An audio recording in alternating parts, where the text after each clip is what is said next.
Este sábado de Pascua hace 2000 años atrás, tuvo que ser un día terrible para los discípulos. Él estaba ahí, lo enterraron, estaba ahí en el sepulcro con una tormenta que les abrumaba, que no iban a verlo más. Y los cristianos estaban totalmente confundidos. Creyeron que él había venido para redimir a Israel. Y ahora es otro profeta fracasado. Otro que fue ganado por el sistema. Y los primeros cristianos decían, ¿por qué? ¿Por qué murió? Ahora a veces nos dicen que no hay teoría alguna de la expiación en las Escrituras. No hay respuesta a esa pregunta, a ese interrogante. No se nos dice que no existe tal teoría necesaria para la vida cristiana, o para la devoción, o para la seguridad de la salvación. Y se nos pregunta, ¿no es suficiente tener el hecho de la cruz sin contenido doctrinal o explicación o teoría del mismo?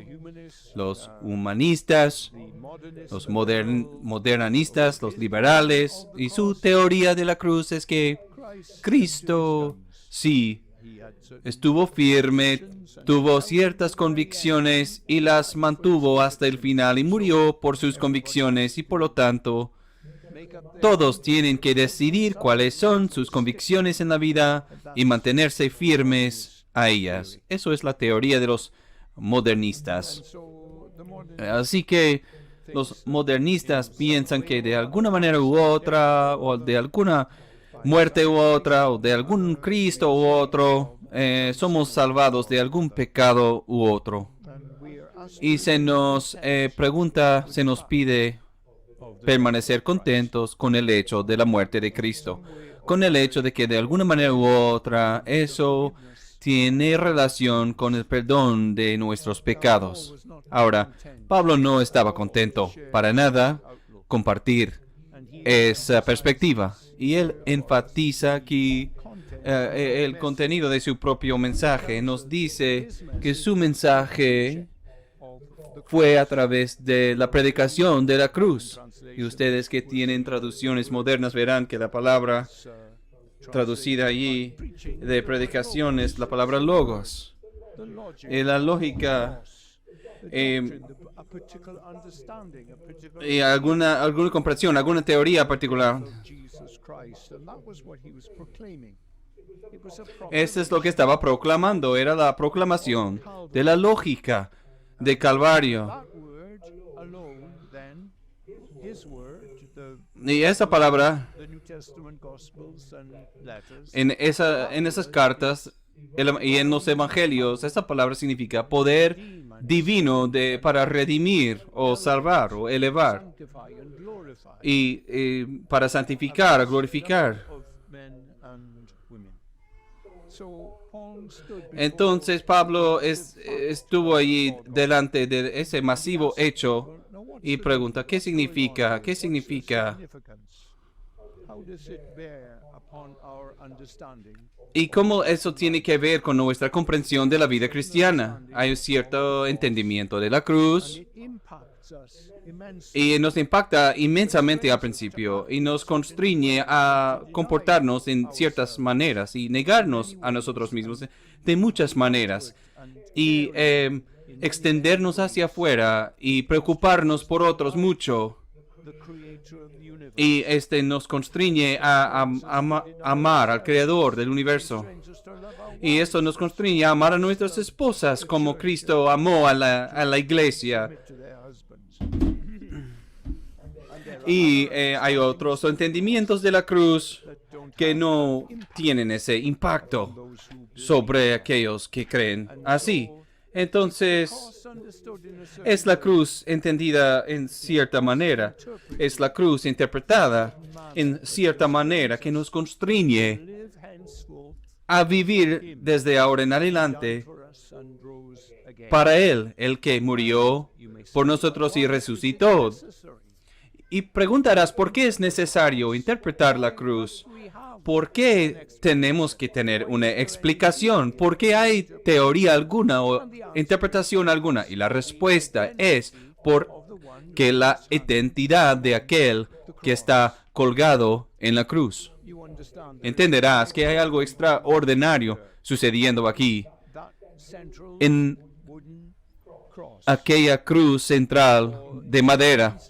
Y Pablo está intensificando la paradoja al explicarnos que en esa cruz no simplemente murió un hombre bueno, un hombre inocente, o un hombre muy bueno. Antes bien, ahí en la cruz murió el Cristo, el ungido, que fue crucificado allí, el poder de Dios, la sabiduría de Dios, el Hijo de Dios. Dios, el Hijo, estaba colgado ahí, en esa cruz. Antes de alguna palabra de explicación o alguna palabra de indicación o de pedir perdón, primeramente, hay que ver toda la cruz, en toda la intensidad y oscuridad de esa paradoja. ¿Quién es Él en ese madero? Este es el Señor. Cuán historia más maravillosa. Es el Señor, el Rey de gloria. Aquel entre los dos ladrones, aquel sometido a los azotes y los golpes y a esa venda que le ciega en todas las agonías de la cruz. Y la gran respuesta de Pablo es que es ese que está en forma de Dios. En otras palabras, lo que Pablo hace es él vincula la encarnación con la expiación y nos recuerda que en la cruz tenemos al Señor de gloria. En la cruz hay el Hijo de Dios. Supongamos que tomamos esa gran paradoja. Ellos han crucificado mi Señor. Supongamos que tomamos eso. Y ahora, ¿cómo lo convertimos en un evangelio? Y quiero sugerirles 5 maneras en las que eso se puede suceder. Algunas más extensas y otras más breves. Y nos recordamos, en primer lugar, que la cruz fue penal. Algo jurídico. Estaba siendo castigado, penalizado. Estuvo sufriendo un castigo. Y ahora puede ser que eso sea algo muy profundo y inclusive que los niños tendieron a escuchar sus oídos a este tipo de evangelio, no sé, pero ustedes saben que es un castigo y saben que es una pena. Si ustedes que están familiarizados con el fútbol, el penal, y si él maneja la pelota en el área de penales o si él patea a otro jugador, entonces le dan una multa porque rompió las reglas. Es la consecuencia de hacer mal. Hay una respuesta también de pena. Es como una recompensa por haber pecado. Y en nuestras vidas diarias sabemos esto y sabemos que si nos dan como puntos así de penalización, bueno, nos penalizan, nos dan multas si pasamos la velocidad manejando. Y Pablo toma esto. Y esto es, bueno, algo de la vida cotidiana. Es algo muy conocido. Si quebrantas la ley, vas a pagar, la sanción. Y Pablo toma este concepto y lo utiliza al enfocarse en lo que está sucediendo a Jesús de Nazaret, lo que está pasando al Hijo de Dios en Golgotha. Hay un hombre en Calvario, pero no es simplemente un hombre. Es la segunda persona de la deidad. ¿Qué está pasando? El Hijo de Dios colgado en una cruz. El Jesús que comenzó su vida terrenal ahí en el pesebre, ahí con su mamá, y luego lo llevaron a África, a Egipto, y luego lo llevaron de vuelta, y como carpintero con su papá por 20 años, en una aldea con un solo asno allí alrededor, en el campo y bautizado en el Espíritu, bautizado por Juan, y empieza a predicar como ningún otro hombre haya predicado alguna vez, y el sermón del monte, y las grandes parábolas que compartió, las grandes oraciones que oró.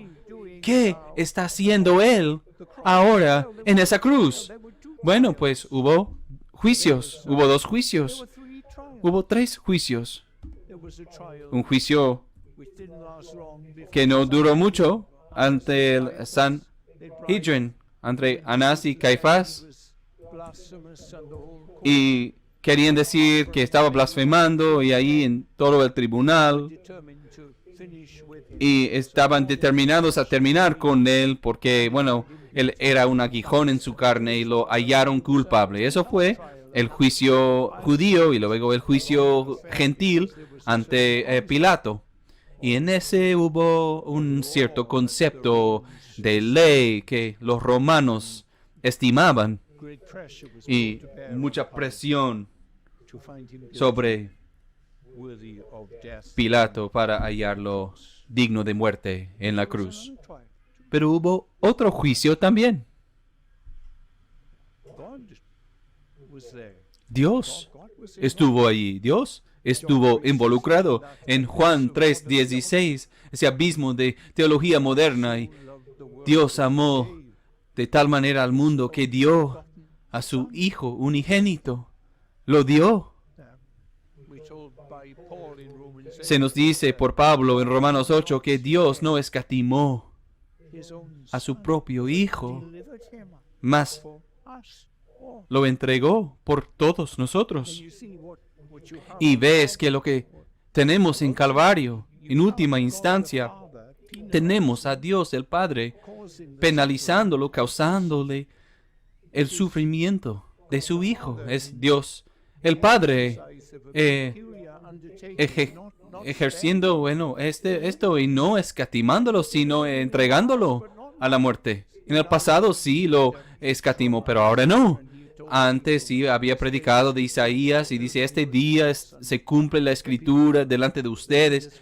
Y los líderes sí, se molestaron, determinaron que eso era blasfemia. Y de entonces lo agarraron y lo llevaron y subieron ese pequeño monte detrás de la sinagoga para echarlo por esa montaña y matarlo. ¿Pero qué? Ay, ¿dónde está? ¿Dónde está? Yo pensé que él estaba contigo. Tú estabas pendiente de él. No, Dios lo libró. Dios pudo librarlo. Dios puede, como en un instante, legión de ángeles puede librarlo, pero Dios no lo hizo. ¿Has visto el problema paulino que esto crea para nosotros? El Hijo de Dios muriendo, clavado por las manos y por los pies entre 2 criminales, condenado con ellos, muriendo por el consejo determinado y conocimiento previo de Dios, penalizado por Dios. ¿Lo has considerado? ¿Lo has considerado a la luz de Isaías 53? Dios aplastando, quebrantando a Dios. Él sí le complació hacerlo. ¿O has visto? Bueno, como Lutero lo determina. Dios, abandonado por Dios, afligido por Dios, como Isaías 53, y una vez más. Y te quedas con este terrible problema de la motivación de Dios tratando con este santo, el Hijo separado de los pecadores. ¿Por qué no lo escatimó? ¿Por qué lo entregó? Por todos nosotros. Y me parece a mí que hay 3 posibilidades. Podríamos localizar la motivación de la acción divina, en primer lugar, en algo así como de capricho de un Dios que no se puede predecir. Y ahí está jugando con su hijo. Está jugando con su hijo unigénito, simplemente porque se puso de un mal humor o es su estado de ánimo. En otras palabras, estamos localizando el sufrimiento del hijo en lo capricho que es Dios el Padre.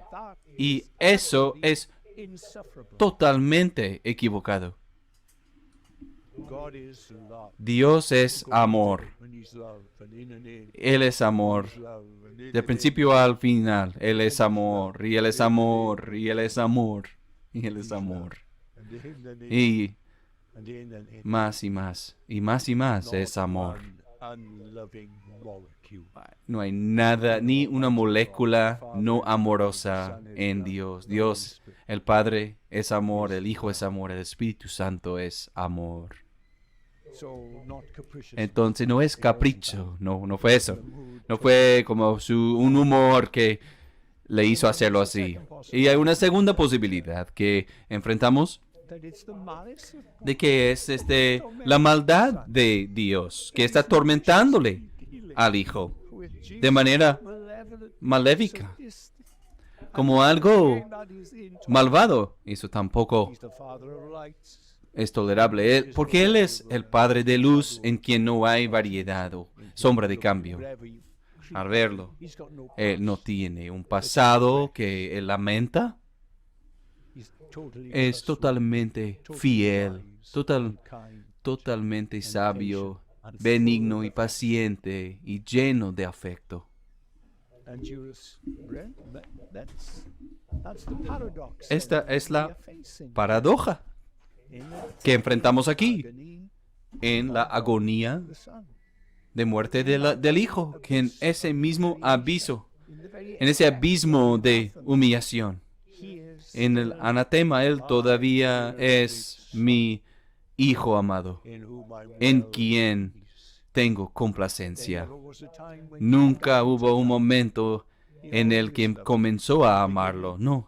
Siempre lo amaba. En el principio Dios amaba a su Hijo y su Hijo lo amaba a Él y el Espíritu también, y se amaban el uno al otro y eternamente, y nunca más que cuando Él estaba colgando en esa cruz. Él es lo precioso de Dios en ese momento, y es abandonado por Dios y es amado por Dios.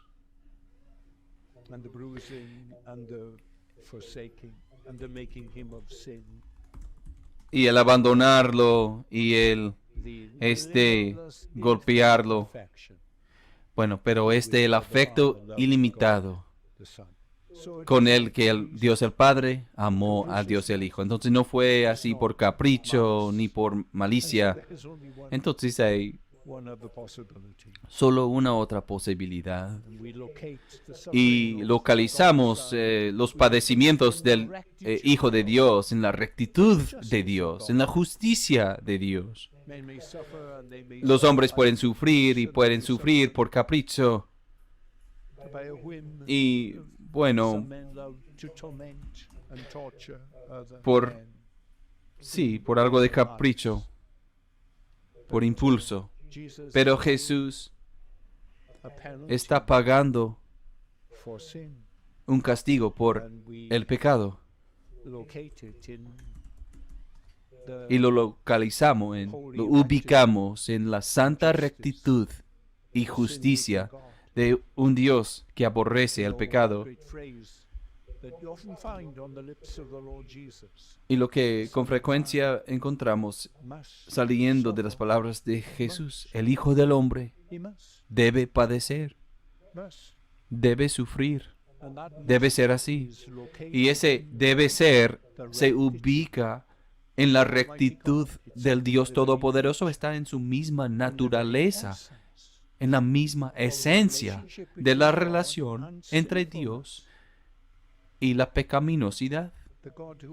El Dios que es santo y justo y sin pecado, en la justicia de Dios, no es indiferente al pecado, No es como Buda con su panza, como una sonrisa enigmática en su cara y pues sí. No es así con Dios. Hay una santidad, hay una integridad en el Todopoderoso. Así que la cruz se relaciona a la naturaleza de Dios, al Dios tuyo, al Dios quien te ha visto y te ha bendecido y te ha dado tanto a través de tu vida. El Dios que es recto. Así que acudimos a los grandes a las grandes declaraciones del Nuevo Testamento. Y se nos dice en el Nuevo Testamento, es el Cordero de Dios que quita el pecado del mundo. Se nos dice que se hizo una maldición por nosotros, quien no conocía pecado, que fue hecho pecado por nosotros. Esta es la única lógica de ello. Es la única forma en que la reputación del Dios Todopoderoso se puede salvar, del hecho de que fue Él, el Padre, que lo escatimó y que Él quebró a su Hijo. Esta es la única manera de comprender la cruz, que Él está soportando el castigo que merece el pecado. Todavía no vemos por qué está soportando el castigo del pecado o hasta qué efecto o el impacto que tiene eso de que Él soporta ese castigo por el pecado y qué impacto tiene para nosotros, pero vemos el hecho, estamos viendo ahora la situación histórica de qué sucedió con un grado de latitud que cruzó de la longitud en este planeta hace 2000 años atrás, fuera de la ciudad de Jerusalén, allí mismo en ese monte de Golgotha, del lugar de la calavera, y nunca entenderás la doctrina de la expiación, nunca entenderás su gloria, a menos que empieces aquí, con lo horrendo que es y lo espantoso, la paradoja que es y lo absurdo que es y lo increíble que es, que Él está siendo penalizado por el pecado. Ya ven, la gran calamidad en el mundo evangélico es que estamos tan familiarizados con la cruz. Todos sabemos de ese monte verde muy lejos y estamos poco conscientes de los problemas que yacen justo debajo de la superficie de aquel acontecimiento histórico. Y quiero recordarles que mi primer punto, que un día, en un lugar, Dios quebró a Dios. Y tenemos que empezar todo nuestro pensar sobre la expiación ahí. Así que tenemos a Cristo cargando con el castigo por el pecado. Y esa es mi primera explicación de la cruz. Y en segundo lugar, Cristo murió de manera sustitutiva, como sustituto. Murió en el lugar de su pueblo. Y Él muere de manera en lugar de otro. Entonces Él es como en lugar Jesucristo. Sabemos que es el Espíritu Santo que representa a Cristo y aplica todos los grandes beneficios de Cristo a nosotros. Así que es la expiación penal y es también expiación sustitutiva. Paga el precio por el pecado y paga como sustituto en lugar del pecador. Y quiero que piensen una vez más de esos grandes hechos enormes. Él es la absoluta integridad, la benignidad y paciencia y amor de su corazón, la dulzura de su carácter y cuán fácilmente podemos acercarnos a Él, su ministerio a los niños y a las mamás, a los enfermos, cómo se preocupó y tuvo paciencia con su mamá y cómo ella está en su corazón mientras Él está muriendo. No conoció pecado, vivió una vida sin mancha. Pilato incluso dice, no puedo hallar fallo en él. Y Jesús desafía a sus acusadores. ¿Quién de ustedes me acusa de hacer algo malo? De haber dicho algo malo. ¿Quién? ¿Quién? Dime, háblame. Y silencio. El ladrón dice, ¿no ha hecho nada malo? Y luego el centurión dice, seguramente este es el Hijo de Dios. Empezamos aquí con esto de sin pecar, sin pecado. Nadie ha visto a alguien tan santo como Dios, un hombre tan santo como Dios.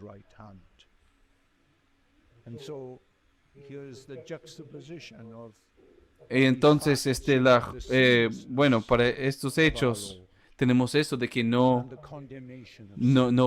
tenía pecado y la condenación por el pecado. Y tenemos la santidad de Jesús pagando las pagas del pecado. Se unen lo feo del pecado y todas las bellezas de nuestro Señor Jesucristo y se unen ahí. Quiero que veas lo enorme que es esto, de estos hechos. ¿Cuál es el objetivo de traer y juntar la codicia y la avaricia y la soberbia, el ego y la violencia y el asesinar, la violencia, el odio? ¿Y con Jesús? Con Jesús.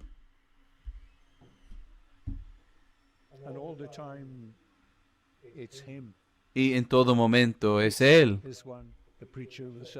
el predicador del Sermón del Monte y uno que lava los pies de sus discípulos y que acepta a la mujer que llora y que ella está secándose el cabello con sus pies. ¿Quién es Él en el madero muriendo, avergonzado y en agonía? Y la gran respuesta es que este es Jesús Jehová, Jehová Jesús, que era el verbo en el principio con Dios y nunca había un momento en que no lo era. Él es Dios y Él vino y moró con nosotros, vivió humildemente, amó a Dios con todo su corazón y a su vecino como Él mismo. Diseñó cada galaxia y planeó la trayectoria de toda cometa. Hizo todo átomo. Él es el creador del cielo y la tierra y es inmutable en su poder, en su sabiduría, en su bondad, en su verdad. Sin Él no se hizo nada que fue hecho. Es el Señor que ha sido tan bueno contigo. Imagínatelo. Hoy no estás en las llamas del infierno gritando por agonía. No estás en la prisión, no estás muriendo, estás aquí. Estás aquí en este sábado de Pascua. Has venido porque Dios te ama tanto. Te ha traído aquí para que te digan cómo Él amó tanto al mundo, que dio a su Hijo unigénito, que amó tanto al mundo que te trajo aquí para que tú recuerdes de esto una y otra vez. Este es nuestro mensaje. No tenemos ninguna otras noticias buenas, excepto ese mensaje. Tienes las pagas del pecado y no te está poniendo en tu cuenta tus pecados, pero sí está poniéndolos en la cuenta de tu amado Hijo precioso. Ahora, piénsalo, por favor. Reflexiónalo, trae tu mente, tu cerebro a la iglesia. Se espera que sí. No lo ponemos en la última fila para para recogerla al final del culto, ¿no? Hay que pensar, ¿sí? Y puede ser que yo gane un interés en la sangre del Salvador. ¿Cómo puede ser que yo esté involucrado en esto? Entonces preguntas, ¿qué derecho tuvo Dios de tratar con el amoroso y bello Jesús, el Salvador hermoso? ¿Por qué trató con él de esta manera? ¿Por qué le pidió de él las pagas que merecen el pecado? ¿Qué derecho tiene Dios de quebrantar con las pagas del pecado a su Hijo único, a su Hijo unigénito?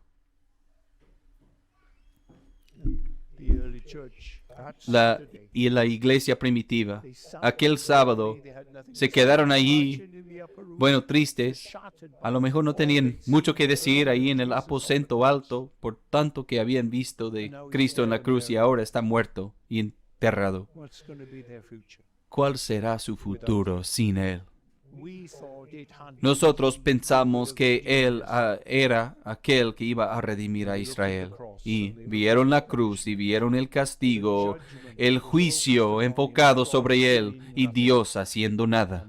Y dijeron, eso cancela todo nuestro entendimiento del Mesías. Dios nunca permitiría que su Hijo sería tratado así. Él, sin pecado, Dios lo hubiera rescatado. Es la gran pregunta que cuando piensas tú en la cruz, esa pregunta se te viene a la mente. Esta es la pregunta. ¿Hay conocimiento en Dios de lo que está pasando en el mundo hoy? Y particularmente en la muerte de Jesús por crucifixión. Hay que ver eso.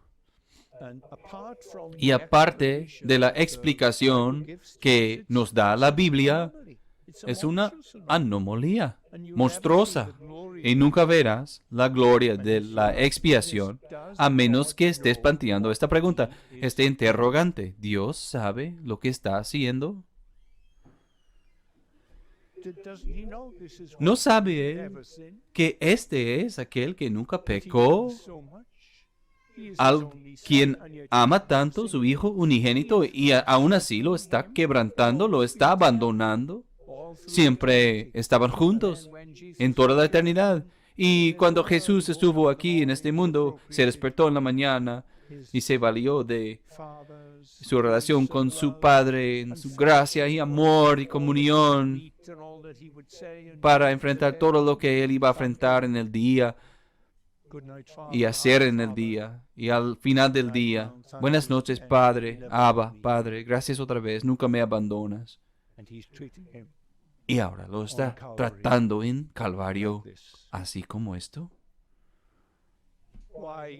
¿Por qué? Y la respuesta se encuentra en una palabra tremenda, porque es tan concisa, solo 3 letras en el idioma inglés, es la palabra ¿por qué?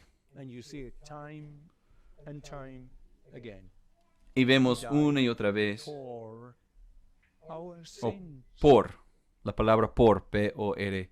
Sí, Él murió por nuestros pecados, Él murió por nosotros, murió por todos, murió por la iglesia y se entregó a sí mismo por ella.